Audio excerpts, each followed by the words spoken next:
Hi friends, welcome to my channel. ಇವತ್ತು ಒಂದು ಒಳ್ಳೆ ಪ್ರೋಟೀನ್ ವೆಜ್ಜಲ್ಲಿ ತರಕಾರಿ ಸಾಂಬಾರು ಮಾಡಿ ತೋರಿಸ್ತೀನಿ. ಯಾವಾಗಲೂ ನಾನ್ ವೆಜ್ ನಮ್ಮ ಮನೇಲಿ ನಾನ್ ವೆಜ್ ಜಾಸ್ತಿನೇ, ಬಟ್ ಇವತ್ತು ವೆಜ್ಜಲ್ಲಿ ಒಂದೊಳ್ಳೆ ಸಾಂಬಾರು ಮಾಡೋಣ ಅಂದ್ಬಿಟ್ಟು ಮಾಡ್ತಾ ಇದ್ದೀನಿ. ಮನೇಲಿ ಯಾರೂ ಇಲ್ಲ, ಎಲ್ಲ ಕಾಲೇಜ್ಗೆ ಹೋಗಿದ್ದಾರೆ. ಇನ್ನೇನು ಬರೋ ಟೈಮ್ ಆಯಿತು. ಅವ್ರು ಬರೋ ಟೈಮ್ಗೆ ಬಿಸಿ ಬಿಸಿ ಮುದ್ದೆ, ಅನ್ನ, ಒಂದು ಒಳ್ಳೆ ಸಾಂಬಾರು ಮಾಡೋಣ ಅಂದ್ಬಿಟ್ಟು ಸ್ಟಾರ್ಟ್ ಮಾಡ್ತಾ ಇದ್ದೀನಿ. ನೋಡಿ, ತರಕಾರಿ ನಾನು ಏನೇನು ತಗೊಂಡಿದ್ದೀನಿ ಅಂದರೆ, ಬಟಾಣಿ ತಗೊಂಡಿದ್ದೀನಿ, ಹಸಿ ಬಟಾಣಿ ತಗೊಂಡಿದ್ದೀನಿ. ಬೇಳೆ ಸಾರಿಗೆ ಹಸಿ ಬಟಾಣಿ ಏನು ಅಂತ ಹೇಳ್ತಿದ್ದೀರಾ? ಒಂದ್ಸತಿ ಟ್ರೈ ಮಾಡಿ ನೋಡಿ, ತುಂಬ ಚೆನ್ನಾಗಿರುತ್ತೆ.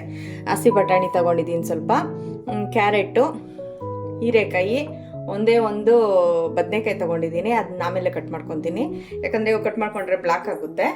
ಬೀನ್ಸು, ಆಲೂಗಡ್ಡೆ, ಮತ್ತು ಟೊಮೊಟೊ, ಹಸಿಮೆಣಸಿನ್ಕಾಯಿ, ಬೆಳ್ಳುಳ್ಳಿ, ಈರುಳ್ಳಿ, ಕೊತ್ತಂಬರಿ ಸೊಪ್ಪು ಲಾಸ್ಟಲ್ಲಿ ಹಾಕ್ಕೊಳ್ಳೋಣ. ಇವಾಗ ಬೇಳೆ ಎತ್ಕೊಂಡು ತೊಳ್ಕೊಂಡು ಕುಕ್ಕರಲ್ಲಿ ಇಟ್ಕೊಳ್ಳೋಣ. ಆಮೇಲೆ ಯಾವ ರೀತಿ ಮಾಡೋದು ಅಂತ ನೋಡಿಸ್ತೀನಿ. ಸ್ಟಾರ್ಟ್ ಮಾಡೋಣ. ನೋಡಿ, ಮೈಸೂರು ಬೇಳೆನೂ ನಾನು ತೊಗರಿ ಬೇಳೆ ಹಾಕ್ಕೊಂಡಿದ್ದೀನಿ, ಎತ್ಕೊಂಡಿದ್ದೀನಿ. ಸ್ವಲ್ಪನೇ ತಗೊಂಡಿದ್ದೀನಿ, ಬೇಳೆ ಜಾಸ್ತಿ ಹಾಕ್ಕೊಂಡಿಲ್ಲ. ಇವಾಗ ಕುಕ್ಕರ್ಗೆ ಹಾಕ್ಕೊಳ್ಳೋಣ.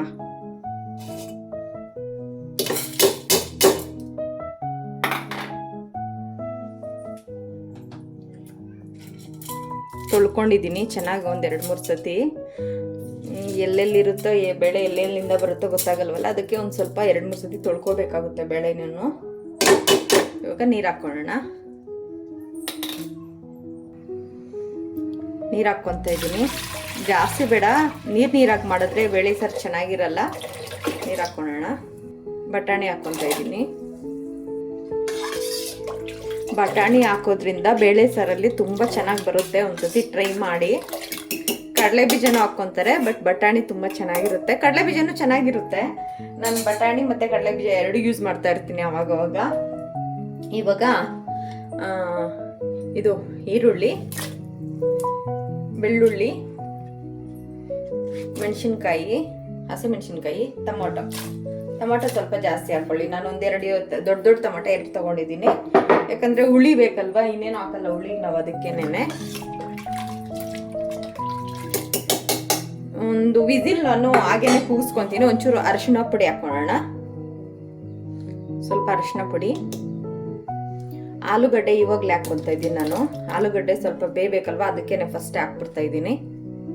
ಇವಾಗ ಒಂದು ಮುಚ್ಚಳ ಮುಚ್ಚಿ ಒಂದು ವಿಸಿಲ್ ಬೇಯಿಸ್ಕೊಳ್ಳೋಣ. ಉಪ್ಪು ಸ್ವಲ್ಪ ಹಾಕ್ಕೊತಾ ಇದ್ದೀನಿ. ಮಿಕ್ಸ್ ಮಾಡಿಬಿಟ್ಟು ಒಂದು ವಿಸಿಲ್ ಬೇಯಿಸ್ಕೊಳ್ಳೋಣ. ಇವಾಗ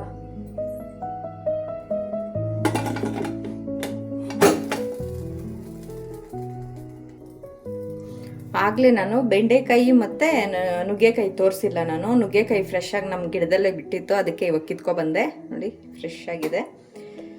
ಅದಕ್ಕೆ ಇವಾಗ ನುಗ್ಗೆಕಾಯಿ ಹಾಕೋಣ ಅಂದ್ಬಿಟ್ಟು ಹಾಕ್ಕೊತಾ ಇದ್ದೀನಿ. ಸಾರಿ, ಬೆಂಡೆಕಾಯಿ ಮತ್ತು ನುಗ್ಗೆಕಾಯಿ ಸೇರಿಸ್ಕೊತಾ ಇದ್ದೀನಿ. ಇವಾಗ ತರಕಾರಿ ತೊಳ್ಕೊಳ್ಳೋಣ ಎಲ್ಲನೂ. ತರಕಾರಿ ಎಲ್ಲ ನೀಟಾಗಿ ತೊಳ್ಕೊಂಡಿದ್ದೀನಿ. ಒಂದು ವಿಸಿಲ್ ಬಂದಿದ ತಕ್ಷಣ ತರಕಾರಿ ಹಾಕ್ಕೊಂಡು ಒಂದು ವಿಸಿಲ್ ಬರ್ಸ್ಕೊಳ್ಳುತ್ತೆ. ಜಾಸ್ತಿ ತರಕಾರಿ ಬೇಯಿಸ್ಬಾರ್ದು, ಮುಕ್ಕಾಲು ಭಾಗ ಬೆಂದಿರ್ಬೇಕಂದ್ರೆ ತಿನ್ನೋದಕ್ಕಾಗಬೇಕು, ಬೆಂದಿರ್ಬೇಕಷ್ಟೇ. ನುಣ್ಣಗಾಗೋ ಥರ ಬೇಯಿಸ್ಕೊಬಾರ್ದು ಯಾವತ್ತೂ ಅಷ್ಟೇ. ತರಕಾರಿ ಸಾಂಬಾರು ಒಂಚೂರು ಚೆನ್ನಾಗಿರಲ್ಲ. ನಾವು ಈಗೇನೆ ಹೆಂಗೆ ಹಾಕಿರ್ತೀವಿ ತರಕಾರಿ ಹಂಗೇ ಇದ್ರೇನೆ ಚೆನ್ನಾಗಿರುತ್ತೆ. ನುಣ್ಣಗಿದ್ರೆ ಚೆನ್ನಾಗಿರಲ್ಲ, ಸಾಂಬಾರೇ ಕೆಟ್ಟೋಗುತ್ತೆ. ಇವಾಗ ತರಕಾರಿ ಹಾಕ್ಕೊಳ್ಳೋಣ. ಒಂದು ವಿಸಿಲ್ ಬಂದಿದೆ. ಬೇಳೆ ಒಂದು ಅರ್ಧ ಬೆಂದಿದೆ. ಬೇಳೆ, ಆಲೂಗಡ್ಡೆ ಎಲ್ಲ ಬೆಂದಿದೆ, ಇನ್ನು ಬೇಯಬೇಕು. ಯಾಕಂದರೆ ಇನ್ನೊಂದು ವಿಸಿಲ್ ತಗೊತೀವಲ್ವ, ಅದ್ರಲ್ಲಿ ಬೆಂದ್ಕೊಳುತ್ತೆ. ಇವಾಗ ತರಕಾರಿ ಹಾಕೊಳ್ಳೋಣ. ಎಲ್ಲ ತರಕಾರಿನೂ ತೊಳೆದಿಟ್ಕೊಂಡಿದ್ದೀವಲ್ಲ, ತರಕಾರಿ ಹಾಕೊಳ್ಳೋಣ. ಇವಾಗ ಮತ್ತೆ ಒಂದು ವಿಸಿಲ್ಲು ಬೇಯಿಸ್ಕೊಳ್ಳೋಣ, ಮುಚ್ಚಳ ಮುಚ್ಚಿ. ಎಷ್ಟು ಚೆನ್ನಾಗಿ ಕಾಣಿಸ್ತಿದೆಯಲ್ವಾ? ಗ್ರೀನ್ ಅಂದ್ರೇ ಗ್ರೀನ್. ಇವಾಗ ಮತ್ತೆ ಮುಚ್ಚಳ ಮುಚ್ಚಿ ಒಂದು ವಿಸಿಲ್ ಅಷ್ಟೇ, ಜಾಸ್ತಿ ಬೇಡ, ಒಂದೇ ವಿಸಿಲ್. ಒಂದು ವಿಸಿಲ್ ಬರ್ಸ್ಕೊಳ್ಳೋಣ. ಒಂದು ವಿಸಿಲ್ ಬಂದಿದೆ. ತರಕಾರಿ ಇನ್ನು ಸ್ವಲ್ಪ ಬೇಯಬೇಕು. ಇವಾಗ ನಾವೇನು ಮಾಡೋಣ ಅಂದರೆ, ತರಕಾರಿ ಬೇಯೋ ಜೊತೆಯಲ್ಲೇನೆ ಸಾಂಬಾರು ಪುಡಿ ಹಾಕ್ಕೊಬಿಡೋಣ. ಹಸಿಮೆಣಸಿನ್ಕಾಯಿ ಹಾಕಿದ್ದೀವಿ, ನೋಡ್ಕೊಂಡು ಹಾಕೋಣ. ನಾನು 1-2 ಸ್ಪೂನ್ ಹಾಕ್ಕೊತೀನಿ ಅಷ್ಟೇ ಸಾಂಬಾರು ಪುಡಿ. ಖಾರ ಇದೆ ಇದು, ಸಾಕು ಸಾಂಬಾರು ಪುಡಿ. ಚೆನ್ನಾಗಿ ಮಿಕ್ಸ್ ಮಾಡಿಬಿಟ್ಟು ಒಂದು 5 ಮಿನಿಟ್ಸು ನಾವು ಸಾಂಬಾರು ಪುಡಿನೂ ತರಕಾರಿ ಜೊತೆ ನೆನೆ ಬೇಯಿಸ್ಕೊಬಿಡೋಣ. ಒಂದು ಸ್ವಲ್ಪ ನೀರು ಹಾಕ್ಕೊತಾ ಇದ್ದೀನಿ. ಹೀಗೇನೆ ಬೇಯಲಿ. ಇವಾಗ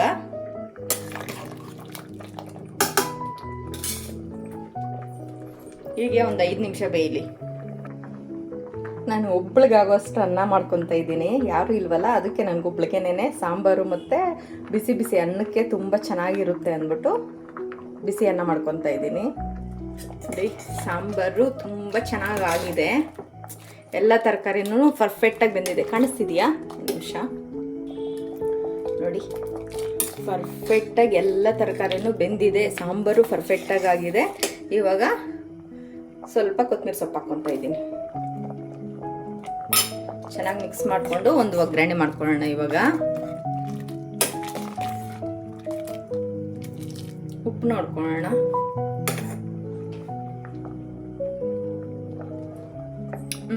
ಪರ್ಫೆಕ್ಟ್ ಆಗಿದೆ, ಉಪ್ಪು ಪರ್ಫೆಕ್ಟ್ ಆಗಿದೆ. ಇವಾಗ ಒಂದು ಒಗ್ಗರಣೆ ಮಾಡ್ಕೊಬಿಡೋಣ. ಸಾಂಬಾರು ಪಕ್ಕ ಇಟ್ಕೊಳ್ಳೋಣ.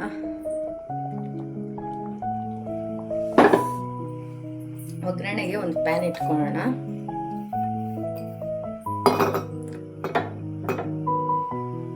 ಸ್ವಲ್ಪ ಎಣ್ಣೆ ಹಾಕೊಳ್ಳೋಣ.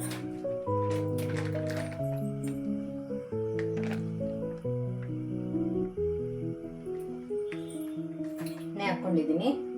ಸಾಸಿವೆ,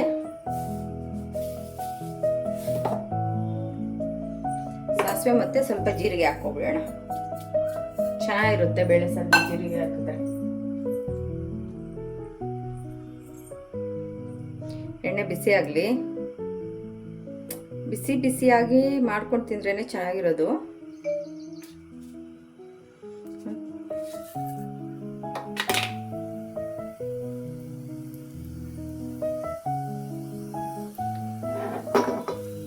ಜೀರಿಗೆ ಮತ್ತು ಸಾಸಿವೆ 2 ಹಾಕ್ಕೊಂಡಿದ್ದೀನಿ.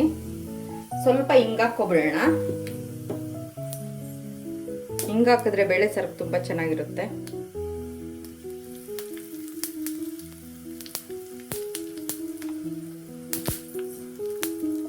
ಕರಿಬೇವು ಸೊಪ್ಪು ಸ್ವಲ್ಪ ಹಾಕೊಳ್ಳೋಣ.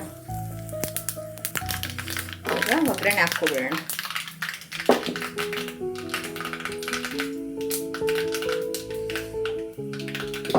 ಸಾಂಬಾರು ಮಾತ್ರ ಸಖತ್ತಾಗಿ ಬಂದಿದೆ. ಬಿಸಿ ಬಿಸಿ ಅನ್ನದ ಜೊತೆ ಹಾಕೊಂಡು ತಿಂತಾ ಇದ್ರೆ ಅಂತೂ ಸಖತ್ತಾಗಿರುತ್ತೆ. ಒಗ್ಗರಣೆ ಹಾಕ್ಕೊಬಿಡೋಣ.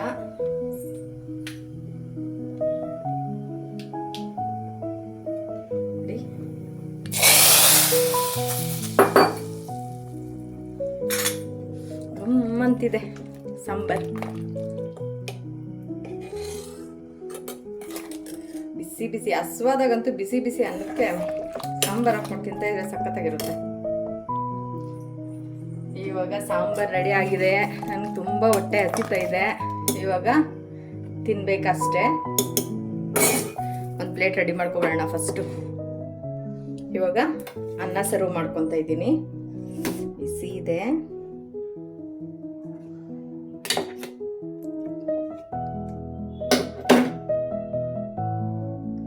ಅನ್ನ ಹಾಕೊಂಡಿದ್ದೀನಿ. ಸಂಡಿಗೆ ಸ್ವಲ್ಪ ಹಾಕೊಳ್ಳೋಣ. ಬೇಳೆ ಸಾರು ಜೊತೆ ಸಂಡಿಗೆ ಇದ್ರೇನೆ ಚೆನ್ನಾಗಿರುತ್ತೆ. ನೋಡಿ, ರೆಡಿ ಮಾಡಿಟ್ಕೊಂಡಿದ್ದೀನಿ ಸಂಡಿಗೆ, ಬೋಟಿ ಮತ್ತು ಇದು ಸಂಡಿಗೆ. ಇದು ರೆಡಿ ಆಗಿದೆ. ಹಾಗೆ ಹಾಕೊಳ್ಳೋಣ. ಬೇಡ, ಹಾಗೆ ಇರಲಿ. ಸಾಂಬಾರು ಹಾಕೊಳ್ಳೋಣ. ಸಾಂಬಾರು ಹಾಗೆ ಇಟ್ಕೊಳ್ಳೋಣ. ಸಾಂಬಾರು ಚೆನ್ನಾಗಿರುತ್ತೆ.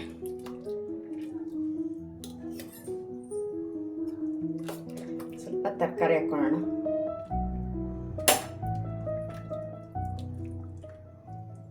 ಸಖತ್ತಾಗಿದೆಯಲ್ಲ ನೋಡಿ, ನೋಡೋದಕ್ಕೂ ಸಖತ್ತಾಗಿದೆ.